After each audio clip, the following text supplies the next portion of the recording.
It's what you hearing. It's what you hearing. Listen. It's what you hearing. Listen.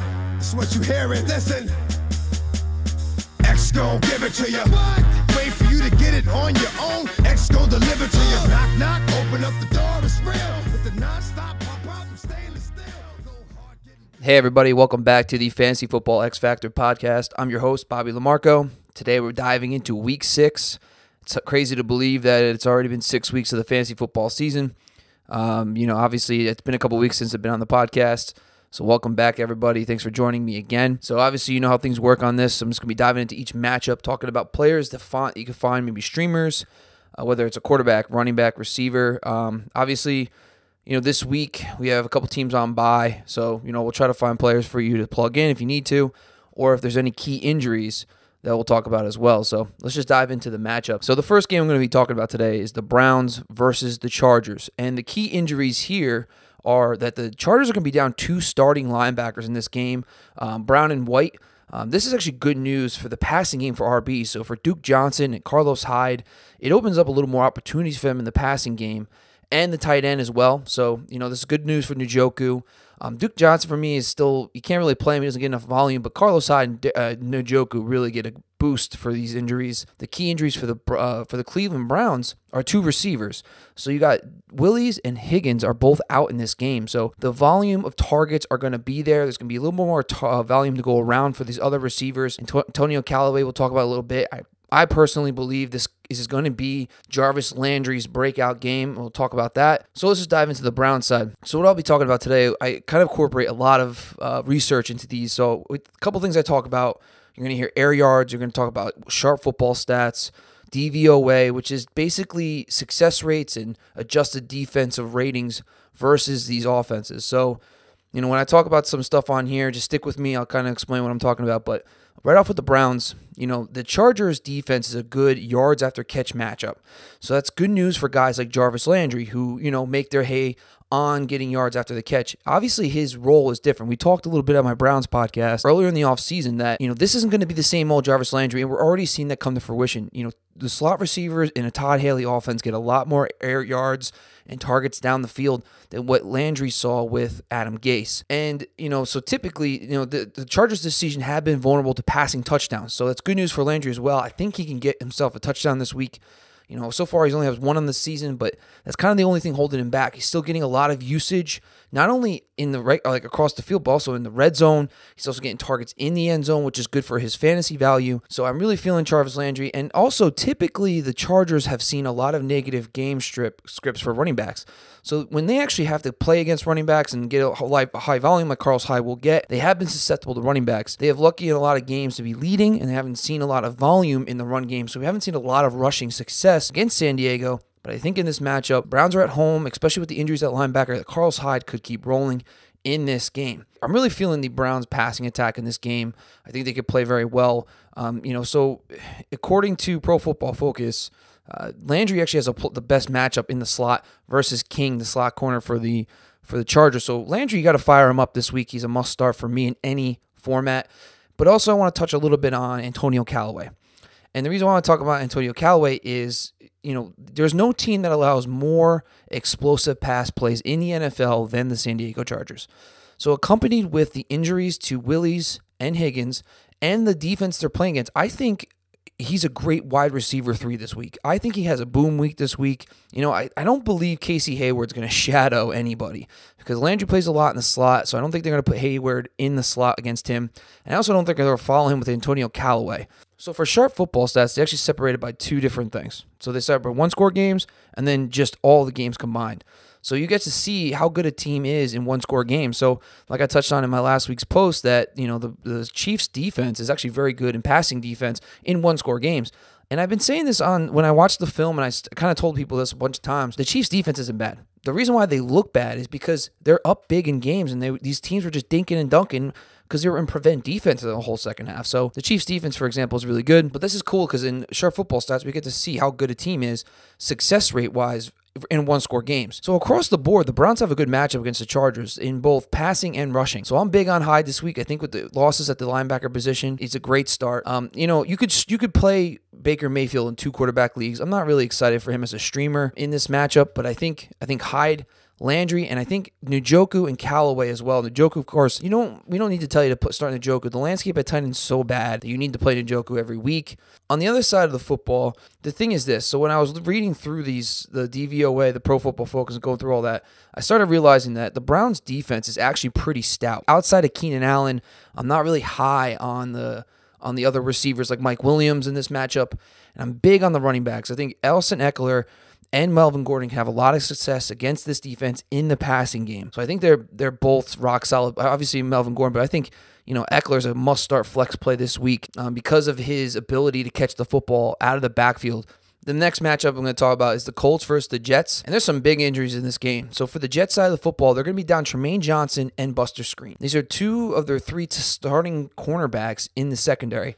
This is big news because obviously we know the injuries on the flip side. Jack Doyle's out, T.Y. Hilton. But there's two big injuries on the defensive side for the Colts. Clayton Gathers, the safety, and also Matthias Fairley as well are going to be both out for that defense. But that being said, one of my favorites, I think the streamer defense of the week for me is going to be the Colts defense. Last week I called out the Bengals as identified them, but I think this week my defense to stream would be this Indianapolis Colts defense. So let's just dive into the Jets. This is a better game suited for Quincy Enunwa versus Robbie Anderson. The Indianapolis Colts are kind of... listen, I've been saying this the entire time. They're not the same defense from last year. This isn't a great matchup for the offense. And the reason why is they don't allow a lot of big plays. So Robbie Anderson last week, it was nice. Do not chase the points. This is a Quincy Enunwa game. They do allow a lot of yards after catch. So this is more of a yards after catch defense than it is a down the field air yards defense. So I would say if you're looking at both of these guys, I would start Quincy Enunwa over Robbie Anderson. And then for the running game, they actually the Colts do see a lot of rushing attempts against. They do allow rushing touchdowns. So I think you keep rolling with Crowell. I think he can get you in the end zone this week again. The one thing I will say is that the Colts defense is susceptible to teams' number one receivers. We have seen that they're a little bit down on the success rate versus number ones, and I think that is still Quincy Enunwa. So I think Enunwa does bounce back this week. He has a better game. Last week he had he had a brace on his hand, so he wasn't able to catch passes. And they also bumped him outside more. They used Jermaine Kearse in the slot, so that's a little alarming. But if this week, I would say he's still on the flex radar in my book because he also has a solid matchup, according to Pro Football Focus, against outside corner Pierre Desir. So I think that is a good matchup for Quincy Enunwa. On the other side of the football, the Colts, there's so many injuries to this team, but this is a great matchup against the Jets for yards after the catch. And I think that really favors Chester Rogers. I did post earlier in the week that he's one of my favorite wide receiver threes this week. This is also a plus matchup for rushing attempts and touchdowns. So, listen, you're obviously not excited to start anybody. I love Marlon Mack. I told people to stash him, but I don't think you can start him right away because of his injuries. It's not like an Alshon Jeffrey thing with his shoulder. It's a soft tissue. I'm not going to trot him out there, but I really think you should stash Marlon Mack. He has the opportunity to really be something special in this offense if he can stay healthy. I think you keep rolling with Eric Ebron. He's also dealing with some injuries, but with Jack Doyle out, he's expected to play. He did get a limited practice in on Friday, so he should be ready to go. The Jets haven't faced a legit tight end all season, and they are 20th in DVOA versus the tight end, so I think you keep rolling with him. And also, like I touched on with Chester Rogers, he actually has one of the best matchups on paper, according to Pro Football Focus. Next matchup is the Seahawks versus the Raiders. The key injuries in this game, Seahawks will be down one of their better defensive ends, and he actually is very good against stopping the run. This guy named Rasheem Green. This is an upgrade for Lynch, but on the flip side, Lynch will be out with Kelechi Osemele, the guard. So they also might be down Dion Jordan, and Nick Vannett did not practice on Friday. So that opens up more targets for other players if Nick Vannett is out. It also helps the Raiders passing game if Dion Jordan's out because he is a pass rusher. And then on the flip side, I just talked about Kelechi Osemele, but also Frosty Rucker might be out for the Raiders, which is good for the running game, which has already been dominant. So the theme of this game for me really is going to be the running games. I think there's a huge revenge game narrative for Marshawn Lynch against Seattle, but also Mike Davis and Chris Carson just keep rolling. I'm really high on them. I watched Mike Davis on film and Chris Carson. They both look awesome, so I'm pretty excited about both of them in this matchup. Oakland hasn't really seen any volume in the passing game. I don't think that's going to really change much. But on the Seattle side, Oakland is a plus matchup across the board. The only thing they don't see is a lot of volume in the passing game ever this season. So when you saw a guy like Baker Mayfield have a pretty good game against them. I think Russell Wilson's going to have success, but they're going to establish the run in this game again. So I'm going to keep rolling with Chris Carson, and I think Mike Davis is a flexible option this week. Nick Vannett does have streamer appeal in this matchup if he plays. He does have another did not practice on Friday, so I don't know if he's going to play. But if he's in there, this is a 28th ranked DVOA tight end defense, so you can fire up a guy like Nick Vannett. Right now the wide receiver to own is Tyler Lockett. He actually has a decent matchup according to Pro Football Focus matchup chart. So he has they do allow some deeper plays. So I think that you can probably fire up Tyler Lockett if you want, because he has the better matchup of all the receivers. And then, according to success rate modeling, this is actually the second best matchup in passing D.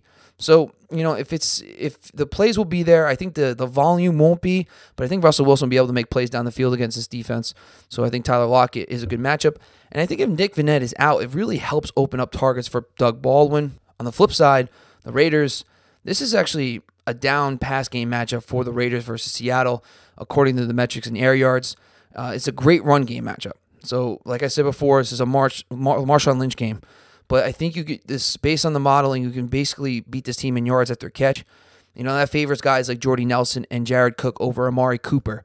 This is a winnable matchup. The Seattle Seahawks defense isn't as great as it used to be, but I think the volume is going to be down for the receiving games because of the running game for both teams. So I'm not really high on any of the pass catchers, but Jordy Nelson and Jared Cook both have positive matchups according to Pro Football Focus matchup grades, and I think their production in the yards after catch really helps them as well. So I would definitely fire them up in this game. Amari Cooper, to me, I don't really see the pathway for him to have a big game. But you know what? He's a boomer bust player at this point. So if you really feel like you roll the dice, you can. But I'd rather have Nelson and I'd rather have Cook. But my number one obvious play in this week is Marshawn Lynch. And I think he should be fired up as an RB1 in this matchup. And I'm not going to play Derek Carr. I mean, I told you guys on film when I watched the games, he does not look good. He's darting throws. Everything's short. I mean, he doesn't look good on his deep passes. The one thing I will say is the best player he looks with down the field is not Amari Cooper. It's Martavis Bryant. And Martavis Bryant's been getting more air yards and more looks in each of the games. He's getting more playing time. So he's definitely a name to monitor because at this point, no one's established the targets in this game, so on this team. So I think it's up for grabs long term. So the Panthers versus the Redskins. So obviously the key return in this game is going to be Thomas Davis at linebacker. It really helps this defense against a team that, like the Redskins, who love to dink and dunk. They love to throw their tight ends. They love to throw their running backs. And having Thomas Davis back is big news for the Panthers. But the one key injury that I thought was interesting is Jamison Crowder is kind of flying under the radar. He has not practiced all week. If Jamison Crowder is out, it really opens up more targets for Chris Thompson and Jordan Reed. But also, one of the bigger guys, one of my sleeper wide receivers over the last few weeks has been Paul Richardson. I've been noticing he's getting more targets, he's getting more looks. And last week's game, he actually was playing very well, and then he got hurt and he was out for the rest of the game. But earlier in the game, he actually was producing a little bit. He's starting getting more looks for Alex Smith because he's actually gaining the most separation on release point than any receiver on this team. So, I think that favors a guy like Alex Smith.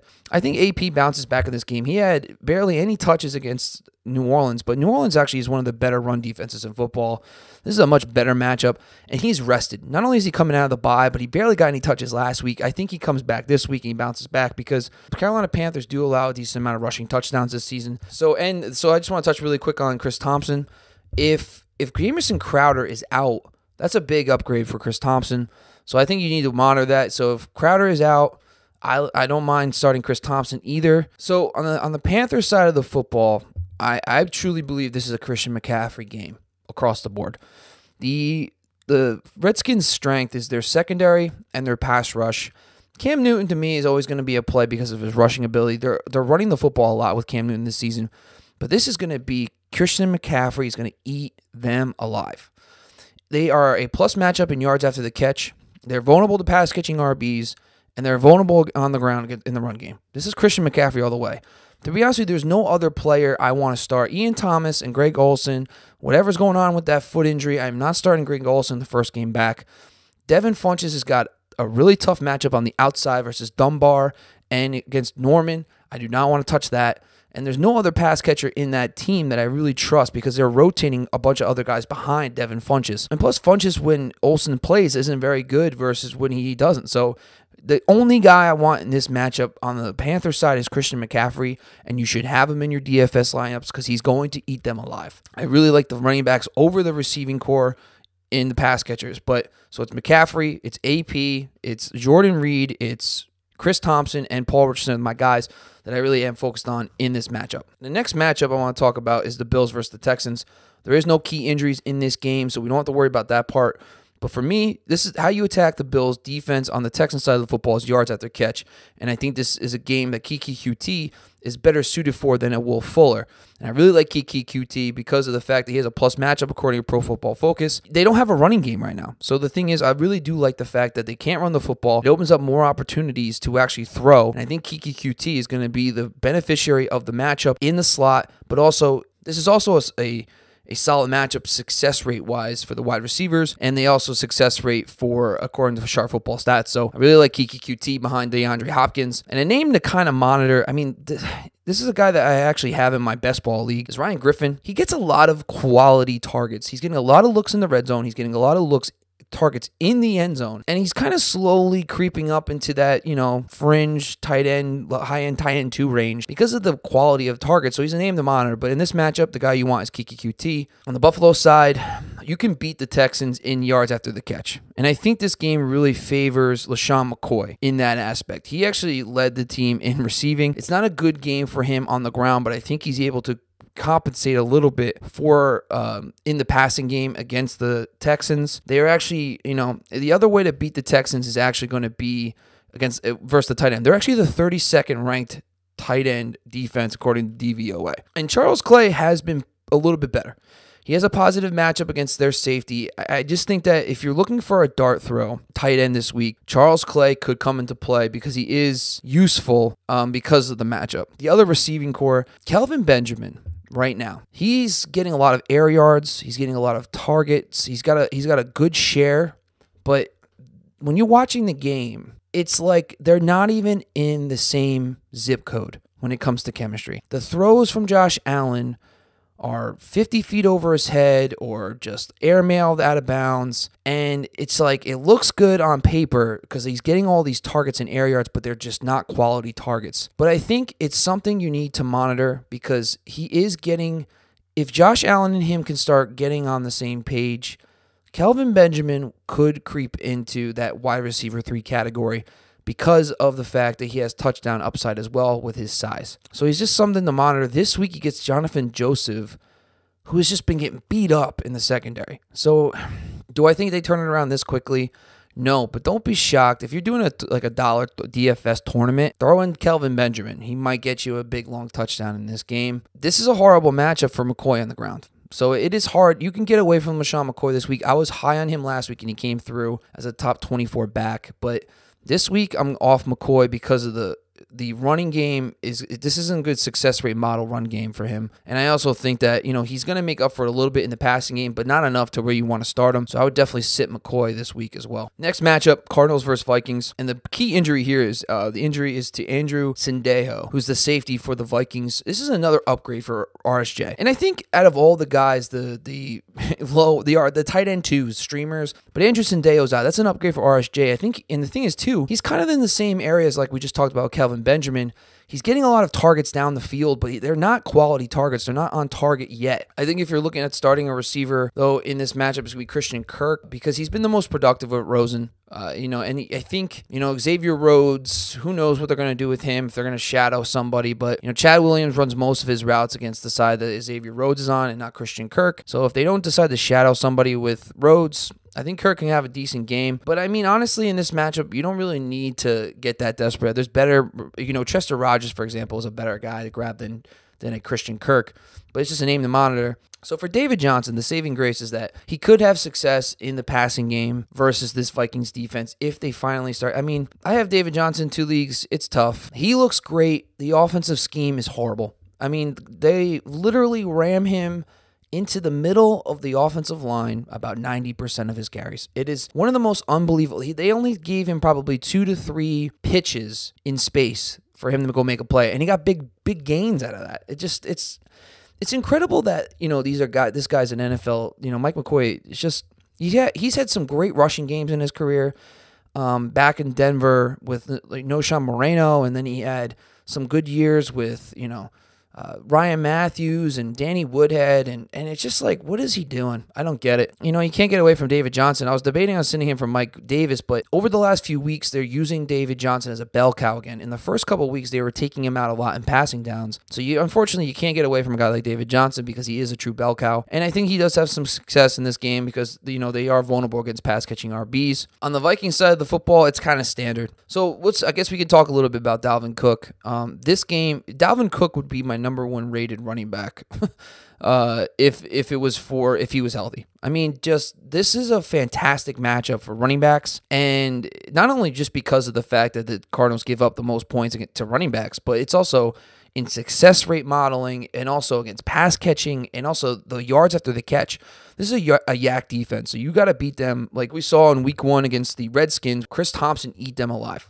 And it's been kind of the same thing throughout the whole season. They're very susceptible to pass-catching RBs, and I think that would be great for Dalvin Cook. You got to understand, he could have an in-game injury. These soft tissue injuries, and these guys usually don't come back, guns blazing when they have lower leg injuries like that. So I don't know if I'm really going to start him this week at all because of that. But Kyle Rudolph's the one guy I want to talk about too because he top 5 matchup according to Pro Football Focus for him. So he's actually in my FanDuel lineup this week. So I do like him a lot. But that pretty much wraps it up. You're going to start Thielen. You're going to start Kirk Cousins. You're going to start, all those guys because, the Cardinals defense doesn't scare you. They actually do play a lot of zone defense, which is why we see a lot of they are susceptible to the pass catching RB. So don't be surprised if Dalvin Cook does have a decent game, but you got to understand he has a lot of downside because it's a soft tissue injury as well. Next matchup, Steelers versus the Bengals. The key injuries here, Morgan Burnett is out again that's a big loss because it makes them a little more susceptible to tight ends. And then also on the other side of the ball, the Bengals have Gio's out, Tyler Kroft and Billy Price. Price has been out for a couple weeks. Bill Lazor's doing a great job. I mean, this guy, we talked about on my Cincinnati Bengals podcast, his offense, he actually had a lot of success with Ryan Tannehill in Miami. He was when he was able to take this team over the beginning of last year, Andy Dalton's play has increased dramatically, his quality of play. And I think that it's been great for everybody. But Joe Mixon might be one of my favorite players. The fact that I don't have him in any leagues, I mean, listen, I would advise people to go out and trade David Johnson for Joe Mixon if you can. I offered it just to see if I can get it, but I just think the rest of the season I'd rather have Joe Mixon in this offense with this offensive scheme, with the skill players around him, and over David Johnson and what he's going through in whatever you call that in Arizona. Cincinnati, so let's just go to the Steelers side of the football. So let's just talk about them. Cincinnati is more susceptible to air yards than yards after the catch. And Cincinnati sees a lot of volume in the passing game usually because their offense is very good. And their offense is a pretty good pace offense too. So they run a lot of plays. They get on and off the field. So, I mean, they do see a lot of volume in the passing game. So Cincinnati was my streamer defense, and I actually am holding on to them for another week. I'm not sure if I want to sit them yet for the Colts, but I'll let you guys know what I decide probably on the 11th hour of Sunday. But that's kind of like my thought process right now is they are playing at home. But anyway, I digress. Well, no. So let's talk about it. The thing is this. Cincinnati, to me, is they're playing at home, but they don't have a great running game matchup versus the Steelers. What I really like to do in my defense analysis is I like to find defenses that have good run defenses versus a bad run offense because it makes teams one-dimensional and if they have a good pass rush with it. So last week I liked Cincinnati because they have good pass rush grades, but also they had a good at stopping the run, and of course it worked out.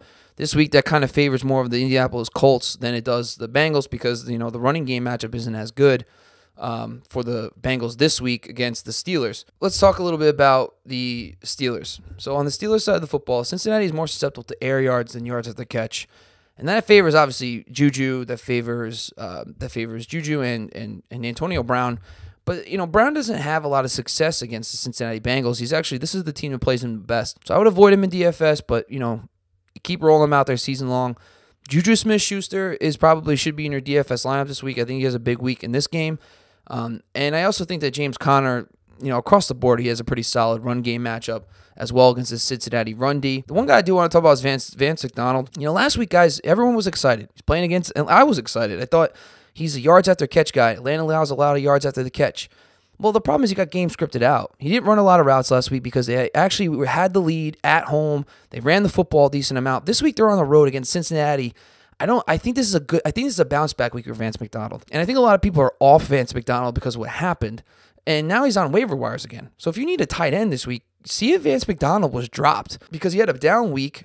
Pick him back up, and you can start him this week because he does have a winnable matchup, according to DVOA, tight end defense. So I think you have a shot. Pretty much, I think that's pretty chalk. I think Big Ben on the road, obviously, it's a little bit worrisome, but I think this is going to be I think this game's going to be a little more high volume than we expect. You can get away from Big Ben. He's not a must-start player, especially when he's on the road. On the Bengals side of the football, this is a better air yards defense as well than yards after the catch. This is a good matchup for Dalton for passing touchdowns. I'm expecting a bounce back for Tyler Boyd. Everybody keeps talking about Hilton in the slot, Mike Hilton. And, listen, not only does Tyler Boyd have an okay matchup on Pro Football Focus, but Mike Hilton was getting beat up in the slot earlier in the season. He was actually leading the league in yards allowed in the slot until he got hurt. The reason why he doesn't look as bad now is because he missed a game. This is still plus matchup for Boyd. I think Boyd bounces back. The one thing I missed about Boyd last week was the injury to Bobby McCain actually hurt him. Bobby McCain was the slot corner for the Dolphins. Instead, when Bobby McCain left, they brought in Micah Fitzpatrick, the rookie, and he's actually better. So it was a tougher matchup for Boyd, but he still won. So he didn't kill you, but he didn't give you a big game. But I think Boyd bounces back. But all three of these wide receivers are good. I mean, the one guy you got to worry about is A.J. Green against Joe Hayden. In the last 6 games he's faced Joe Hayden, he has not scored a touchdown. And I think if they hold down, listen, the losses of Tyler Eifert and A.J. Green having a tough matchup, I think the one guy that's a deep sleeper for me is John Ross. John Ross actually gets a lot of valuable targets. He was getting a lot of end zone targets, and he was getting a lot of red zone targets when he was healthy. And you saw he scored a touchdown, but he's also got that big play for it. And then let's talk about C.J. Uzomah, like I talked about too. He does have a good matchup against Pittsburgh, who's been getting slaughtered versus the tight ends. But I think the problem is, they're actually very good at yards after the catch. Miami is not. Miami is actually a team that you can beat with, yards after the catch, and that's what Uzomah does. And this week, he's not going to have the same opportunity like he did last week. 2 of his catches, the 2 catches he had at the line of scrimmage, and he just ran down the field. That's not going to happen against Pittsburgh. So I think this is a better game for a guy like John Ross than it is C.J. Uzomah. So if you're going to pick somebody up to stream this week, I would pick John Ross over C.J. Uzomah. If you're looking for a tight end, like I talked about, RSJ and Charles Clay actually are better options for me than C.J. Dolphins versus the Bears. The key injury in this game is Cameron Wake. It really hurts the Dolphins' pass rush against the Bears. As good as the Bears' defense is, this is actually an above-average matchup for air yards and passing touchdowns for the Miami Dolphins. And the Dolphins play better at home. So this season, they had three games on the road, 2 at home. The 2 home games, a guy like Kenny Stills, for example, both of his big games came at home. And this is a game where no one's going to want Kenny Stills, and I get that. But he is a startable asset this week at home, even versus the Bears. Because the Miami Dolphins are one of those teams that just look better at home. And on top of that, Kenny Stills is one of those guys that look better at home. So when that offense elevates, it elevates Kenny Stills. Stills still getting he's getting all the targets. He's getting all the air yards. I think that he only needs 1 in this game. And I think that because of the way the Bears are structured right now, they have allowed teams to throw on them in volume. And they also allow touchdowns in the passing game on an above average rate. So a guy like Kenny Stills for me he's on the radar for a flex consideration this week. He's obviously not one of my favorites because the Bears defense is nasty, but he is a usable player. So if you're sitting there and you're debating between Kenny Stills and Robbie Anderson, for example, I would play Stills over Anderson. But outside of that, that's all I got. I'm not playing Drake. I'm not playing Frank Gore. I'm not playing any of the other receivers. I'm not playing Tannehill. I think the Miami Dolphins are pretty much hands off after that. But even Drake for me, honestly, guys, I don't know what happened. When I was actually in Miami, if you guys listen to my podcast for the Miami Dolphins training camp, I got to watch them in training camp, and Drake was the best player on the field. I don't know what Adam Gase is thinking, because the guy can do everything, but you know what? That's Adam Gase's job. He does whatever he wants, but I honestly don't understand what they have the obsession with Frank Gore. I can understand if they were getting 15 carries a game from Kenyon Drake, and then they were giving 10 to Gore, but if you're giving 10 to Gore and 5 to Drake, it literally makes no sense. But, they know what they're doing, I guess, so I digress there. On the Bears side of the football, like I touched on earlier with the Bengals and how they're susceptible they beat them last week with yards after the catch. Miami's that's how you beat them. And the guys that really do that are Taylor Gabriel and Tyreek Cohen. And the reason why I like Gabriel and Cohen is because of the fact that Xavier Howard will be on Allen Robinson this week. Will hold him down. Opens up targets more, but also the offense has changed and adapted over the last couple of weeks. It's been less Allen Robinson and more of what we see, all the passing options. So kind of similar to what we saw in Atlanta. Atlanta, earlier in the season, it was all Julio. And then they're like, this isn't working. So they started passing the ball around. So they gave more to Sanu, more to Ridley, more to Hooper, and the offense got better. Same thing I saw 2 weeks ago with the Bears. They stopped force-feeding Allen Robinson, and they started passing the ball around. Taylor Gabriel, to me, over the last couple of weeks, his target share has been very consistent, 6, 7, right in that range over the last 3 weeks. His air yards have been consistent, but he's also getting quality targets. He's getting targets in the red zone and in the end zone, but also in the red zone. So that's pretty good for him. And I think that he's a quality start next week, especially because Xavier Howard will be focused on Allen Robinson, but also Tariq Cohen. Tariq Cohen, this is a big yards after the catch matchup. They're 23rd in DVOA against pass-catching RBs, and I think that Cohen can get you some valuable points in the passing game, especially the fact that the Miami Dolphins are very susceptible to yards after the catch. Jordan Howard is a big question mark. He was my guy this offseason, and he just hasn't looked right in this offense. In the preseason, he looked good. And he looked quick. He looked fast. He's still running hard. He's still getting good yardage. I'm not off Howard. And honestly, I would if you can get him on the cheap, I don't see why not. But the thing is, like, for me, there's no. You gotta learn to adapt, and you gotta admit when you're wrong. And right now, I'm wrong about Jordan Howard. I admit that. But at the same time, I'm not dead. He's not dead to me yet. So I just think that he's still a hold. He's not a must start in any scenario, even against Miami, because this is actually a pretty stout defense. This is actually a pretty strong defense across the board in success rate. So I'm not in love with Howard. You don't have to start him if you have better options. So the Rams versus the Broncos. And this is my one PSA. The game on Sunday in this game is supposed to be 0 degrees. That's a big deal. So the cold weather, it's one thing to be cold, but that's 0 degrees. And I think that's going to affect the play a little bit. And the key injuries on this game are Adam Jones and Jared Valdir. This is good news for the outside receivers for the Rams. Obviously, Robert Woods, Brandon Cooks. I mean, honestly, I'm not even joking. I have a shell template for all these matchups. And it's just blank for the Rams because it's chalk. Just play your Rams. Just play them. I don't care about anything until proven otherwise. You're not sitting Kupp. You're not sitting Woods. You're not sitting Cooks. You're not sitting Gurley. Don't overthink it. Just play him. On the Broncos side of the football, it's a little different. So this is a much softer defense versus the run than the pass. But over the last couple of weeks, we started to see the chink in the armor of the Rams. Aqib Talib is out since he's left. The same week Marcus Peters has gotten hurt, he has been getting blown up in the receiving game badly. He got beat bad last week twice against the Seattle Seahawks, once by Moore, the other one by Lockett for deep touchdowns. I think one of my favorite dart throw sleepers this week is Courtland Sutton. Like I talked about earlier in the week about my pickups, Sutton needs to be on your benches. This guy he is super talented, but also he's starting to get the routes. He's starting to get the snaps en route. He's starting to get more looks, and that is important because if this kid can start getting more consistent targets, he's going to produce. He's getting a lot of looks in the red zone. He's getting a lot of looks in the end zone. These are big quality targets. This kid needs to be on your team. And this week he lines up against Marcus Peters. He's in my tournament DFS lineup. I have him, John Ross, and Antonio Callaway as my 3 receivers, and I stacked up everywhere else because they're tournament plays, and I think they all could have boom weeks. And Sutton to me is another one that could have a big boom week, but also Demaryius Thomas. We also talked about Marcus Peters being hurt, but also Aqib Talib out. They're susceptible to outside wide receivers. Demaryius Thomas is coming off a big week for the Jets. I think you keep rolling with DT.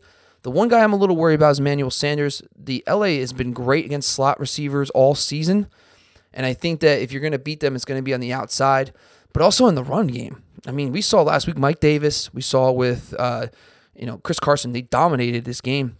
A lot of the running plays were in shotgun, and I think that favors a guy like Phillip Lindsay a lot more than it does Royce Freeman. I like Freeman. He's just not getting the work. I think Freeman does look a little better than Lindsay, but I think in this game, Lindsay, in the way his running style fits exactly how you're going to beat the Rams. That shotgun runs. I've seen Phillip Lindsay make a lot of good plays off the shotgun. I think you play Phillip Lindsay over Royce Freeman, but I think you need to get him in your lineups this week against this Rams defense who has just been getting gashed against the run. All right, the next matchup, Ravens versus the Titans. A couple key injuries in this game. Kenny Vaccaro continues to be out, the safety for the Titans. Beanie Logan and Will Compton all on the Titans side of the football. The Ravens are pretty healthy in this game. Often, they're more of depth pieces than Kenny Vaccaro is actually the starting strong safety, so his loss is a little bit more felt. So on the Ravens side of the football, this is actually a better air yards matchup than yards after the catch, which is perfect for a guy like John Brown. Like John Brown, to me, is an every week wide receiver too. Don't overthink it. This guy is getting crazy volume. He's getting 14 targets last week. He actually leads the NFL since week 2 in air yards. You just keep playing him. But another guy I really like is actually Michael Crabtree. So Michael Crabtree is actually, so he leads the NFL in drops with 8 drops. And for Michael Crabtree, he has struggled with drops over the last year, but that is an insane number. It's not a sustainable number. No wide receiver drops. His drop rate is about 2.5 times higher than the worst receiver from last season. This is not, listen, yeah, he might have been, yeah, that doesn't sound great, but you got to think of it as an opportunistic way. He is getting a lot of targets in this offense, but he's also dropped a lot of passes. He's left a lot of production on the field. I expect those drops to come back down a little bit to the mean, which means this Michael Crabtree I feel like he's going to start turning a corner, because last week was our first kind of glimpse of it. He started getting more of, Willie Snead started coming in a little bit, taking a little more looks from Michael Crabtree. But now Crabtree's starting to get more quality down the field targets because they're using Willie Snead in the slot and for the short routes. So you're using John Brown deep, then they're using Crabtree in the intermediate, and then they're using Willie Snead in the short game. And I think Michael Crabtree, for me, is a trade target. I think you should trade target for him, and I also think if he's on the waivers, you should pick him up. I think he's actually going to be in for a better second half than his first, because I think those drops are going to come down, which means he's going to get more production back because he's dropped so many passes. So, and he's also got a good matchup this week against Malcolm Butler. Malcolm Butler, he's a Super Bowl, with the Patriots. He was a great player. He's allowed the second most yards in coverage this season. He's been getting beat up pretty bad. And I think Michael Crabtree plays the most snaps against Butler. So he's going to have the opportunities this week, especially this is an air yards matchup, and Joe Flacco's going to air it out. I think Michael Crabtree, we're going to start seeing the turnaround from Michael Crabtree this week. I think he's a good stash, and he's actually a great play this week along with John Brown. So I think this is going to be Alex Collins' breakout game. And I think this is going to be his best game of the season. I think because they actually are an average success rate defense across the board, but they are vulnerable to, they actually are an above average matchup for rushing yards per attempt, and also attempts per game. So I think Alex Collins, to me, this week is going to be a good matchup for him. I think he's a good RB2. And I think on the Ravens side of the football, John Brown, Michael Crabtree, and Alex Collins are the guys I want to start in this game. On the Titans side, Baltimore is one of the best defenses across the board. I mean, it's just incredible how good this team is, and they just got better with Jimmy Smith coming back. They do allow above average amount of air yards, which is okay for Corey Davis. I think Corey Davis, to me, he's just volume. He's going to get plenty of targets in this game, but pretty much outside of Davis, I'm not really excited about any of the players. I think, Taywan Taylor is one of my favorite bench stashes. So the one thing I'll say is this: they did just release Nick Williams. Nick Williams was the slot wide receiver, for the Titans, and they released him. So Nick Williams is like the good old boy. He's like the coach's pet. We see all these guys like Ryan Grant in Washington was, Ryan Switzer right now with the Pittsburgh Steelers. These good old boys. Nick Williams was that guy, but the Titans cut him. I love Mike Vrabel. He's one of my favorite head coaches. He's fantastic. I love what he did. I love what the coordinators he brought in. I love the culture he's set up for the Titans. I'm a big fan of what he's doing down there, and I love the fact that he dropped Nick Williams. Go put your best players on the field. And that's what he's going to do. Taywan Taylor is going to be on the field more. This kid is explosive. He needs to be on your benches. He does. I'm not saying start him this week, but he needs to be on your benches because he is one of the better players on a point per snap basis and points per opportunity when he gets them. So you need to get him on your benches, stash him for this week. I don't think you're really going to start anybody in the Titans game. I'm sorry. I think the only guy you really want to play is maybe Corey Davis. You're staying away from Deion Lewis. You're staying away from Derrick Henry because across the metrics-wise, there's no good start across the board. Yes, somebody might have a good game, but you know what? I'd rather be wrong with them on my bench based on what I see. So the one guy I do want to play is Corey Davis as a wide receiver 3 flex, and the guy I want to stash is Taywan Taylor. Next game is Jags-Cowboys. So this game is going to be pretty interesting. I think both defenses are going to dominate this game. The Cowboys kicker, he's actually one of my favorite. So I do have a kicker. I'll talk this a little bit about my streamers at the end of the podcast, but I think this is going to be a good kicking game for him based on the metrics I see. Key injuries, Joe Thomas and Sean Lee are out. So two of their four main linebackers, not their starters, but two of their four main linebackers are out, which is good news for, the Jags run game. I think that Yeldon is he's a poor man's bell cow. So you got to enjoy, until Fournette comes back, enjoy the fact that he's going to be able to be one of the very few 3-down backs in football. So you need to play him every week. It's like David Johnson I talked about. His matchup is horrible, but you don't get an opportunity to have bell cows in the NFL anymore. It's very rare. And when you walk into one like Yeldon, you need to start him no matter the matchup because he's just going to get volume. And he's game script proof. Even if they go down big, they're going to check down the running back. He'll be the one getting the passes. Corey Grant is out for the season too. So, all right, so let's go into the game. Cowboys, this is a better air yards matchup than yards at the catch. But you're not. I don't know why they stopped playing Michael Gallup. I mean, 2 weeks ago, he looks good. They give him the ball. They start spreading the ball. Getting more yards down the field. And then last week they don't do it. I had Dak Prescott as my streamer of the week, and last week was a bad week for streamers. I mean, a lot of weird, no one really did that well, but man, Dak Prescott really let me down because they just stopped doing it. They stopped playing Michael Gallup. He played behind multiple players again. It's just they have success and they're like, nah, we're good. We're just gonna go back to what we were doing, and it's not gonna work. It's just insane. But that, and also, I'm not starting anybody besides Zeke. I think Zeke's the only startable player on this team, and we can just go on from there. On the Jags side of the football, Dallas can be beaten yards after the catch. Dallas is actually very good at stopping teams in air yards. And I think, like I said before, Yeldon is the best bet on this team out of all the players you want. I think you want Yeldon. So, according to Pro Football Focus, Awuzie, who's one of the better corners on the outside, but he's been getting beat up in the secondary. So they have these big physical corners on the outside with Jones and Awuzie.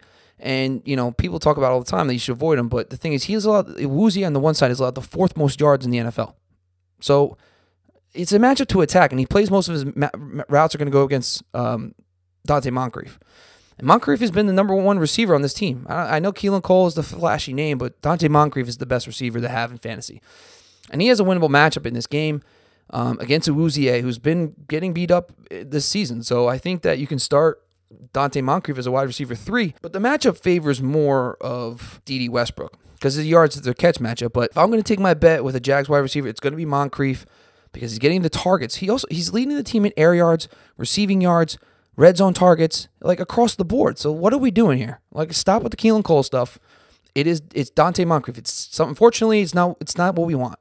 But it's Dante Moncrief. So you can keep firing him up as a wide receiver 3 until proven otherwise because he's getting so many opportunities. Last week, he's gotten games with 10-plus targets multiple times this season. So just keep rolling him out there because this is a good passing game matchup, too, for success rate. So I think that, so my thing is for this game, the only two takeaways is this. 1, Zeke Elliott, start your running backs. Zeke Elliott and Yeldon. 2, Moncrief's the only pass catcher or receiving option or passing game option I want to play in this matchup. So now we're moving to Sunday Night Football. Pats versus the Chiefs. And so the one key thing right here is Justin Houston's out for the Chiefs, which is a big downgrade for the pass rush. He has not practiced all week. He hasn't been ruled out yet, but he did not practice on Friday. But he's a veteran. He might play. But even if he does play, he's going to be slightly banged up, which is a chink to their pass rush. But like I talked about, I mean, this is the Chiefs' defense is not as bad as everyone gets all excited. But, man, the last 2 weeks we've witnessed, they have not been beat up. Case Keenum, I get it. But Case Keenum got shut down by them. And last week, Bortles looked horrific against the Chiefs because the Chiefs' defense is good.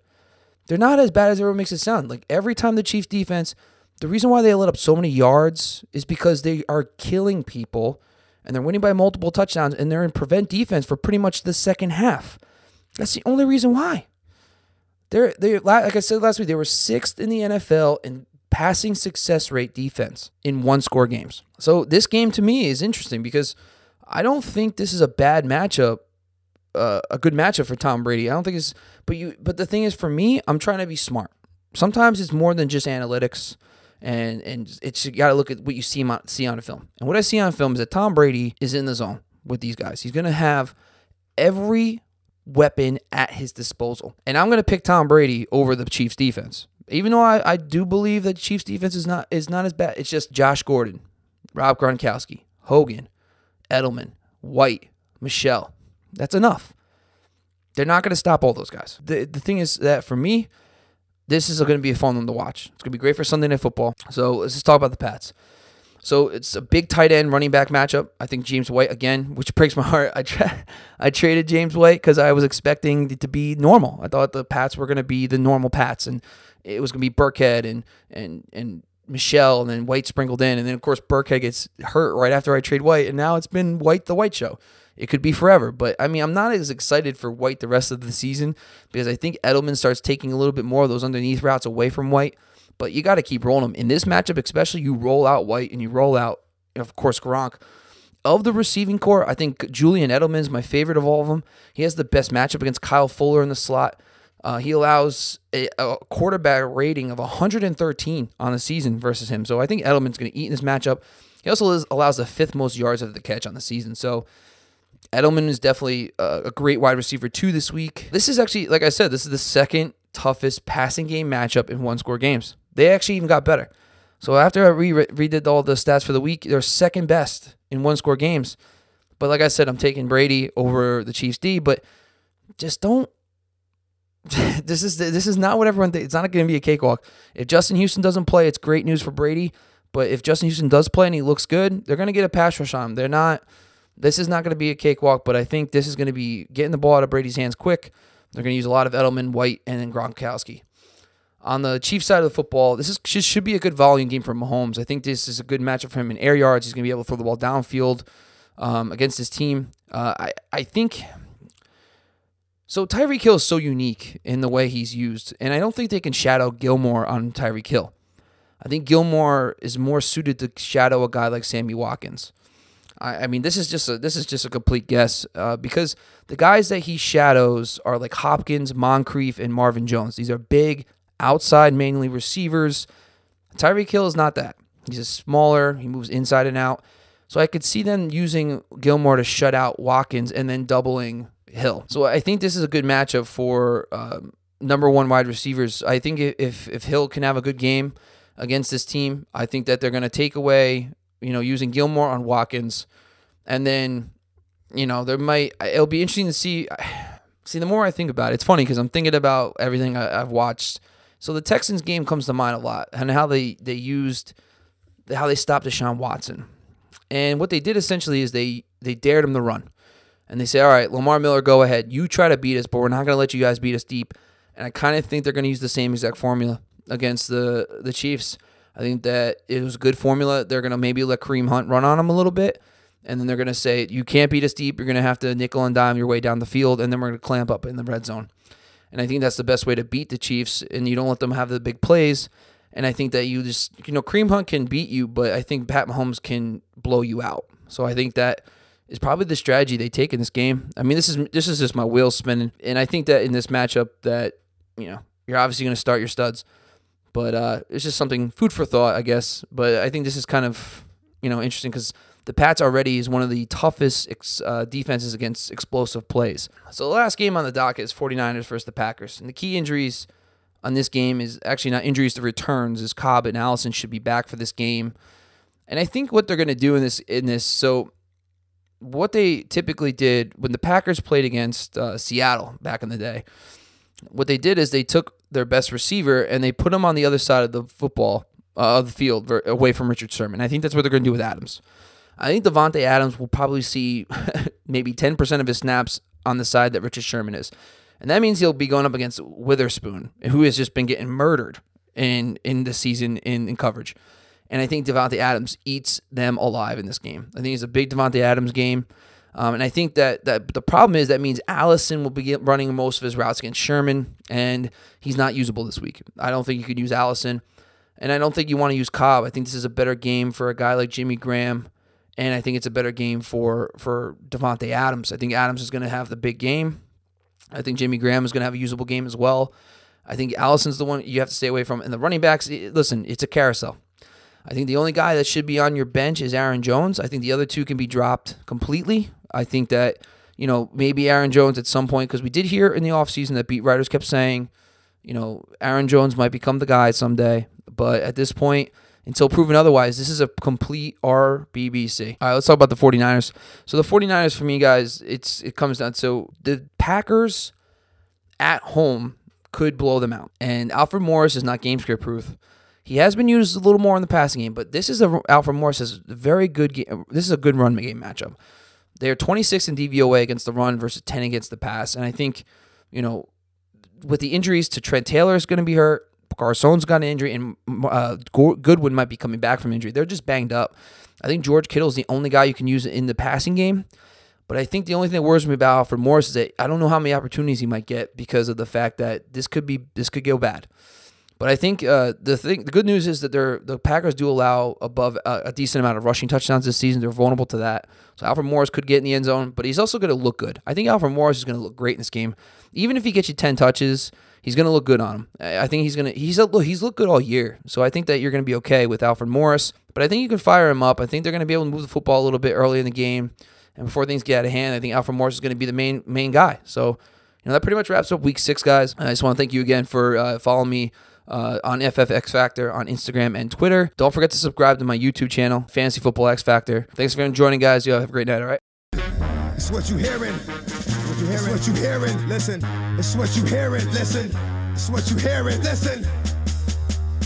X gon' give it to you. What? Wait for you to get it on your own. X gon' deliver to you. Knock, knock. Open up the door. It's real. With the non-stop pop out from stainless steel. Go hard getting busy with it. But I got such